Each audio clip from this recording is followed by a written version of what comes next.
Assalamualaikum warahmatullahi wabarakatuh. Kita bertemu lagi. Kita hari ini akan belajar tentang teks hikayat, materi SMK atau SMA. Silahkan disiapkan alat tulisnya sebelum kita mulai pembelajaran hari ini. Sudah siap? Nah, yuk kita mulai. Jadi hari ini kita akan mempelajari tentang teks hikayat dari segi pengertian dan strukturnya. Pengertian teks hikayat: teks yang berisi tentang sebuah karya sastra lama yang berbentuk prosa, berisikan mengenai cerita, kisah atau dongeng, mengenai kepahlawanan dan kesaktian seseorang. Jadi, materi kali ini kita akan membahas tentang teks yang isinya itu bentuknya sebuah karya sastra lama. Nah, apapun yang bentuknya karya sastra lama ini termasuknya teks hikayat. Jadi, inti dari pengertian teks hikayat adalah cerita, kisah, atau dongeng tentang kepahlawanan dan kesaktian seseorang. Jadi intinya itu mengenai cerita yang sudah masa lampau yang memiliki nilai-nilai tentang karya sastra lama. Silahkan dipahami, kemudian kita akan beranjak ke strukturnya setelah pengertian kita pahami. Sudah? Kalau sudah, kita masuk ke struktur dari teks hikayat. Nah, struktur dari teks hikayat ini ada 6. Silakan dicatat hal-hal yang penting, kemudian kalian pahami.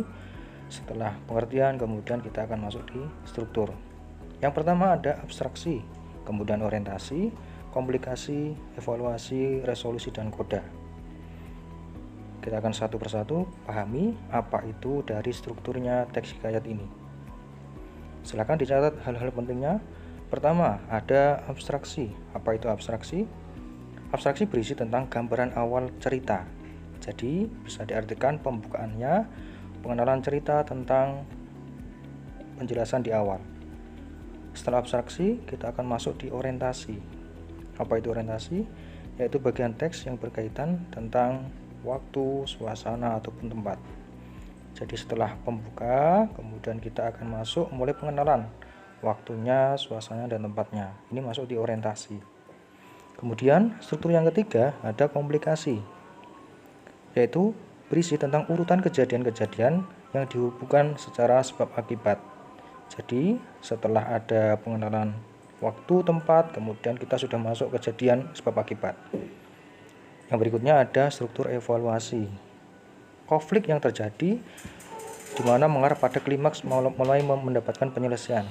Jadi setelah pengenalan tadi, kemudian konflik mulai masuk ke klimaks. Klimaks itu berarti permasalahan yang inti sudah mulai dijelaskan. Kemudian resolusi atau solusi. Setelah terjadi masalah, maka akan disajikan yaitu tentang solusi terhadap permasalahan yang dialami tokoh. Ini masuk di struktur resolusi. Yang terakhir ada koda. Jadi bisa dikatakan koda ini penutup yang berisi tentang nilai yang bisa diambil atau yang bisa dipetik dari cerita teks hikayat tersebut. Jadi ada 6, silahkan strukturnya dipahami juga. Kemudian nanti kita akan bertemu ke pertemuan yang berikutnya tentang contohnya. Sekian, terima kasih. Wassalamualaikum warahmatullahi wabarakatuh.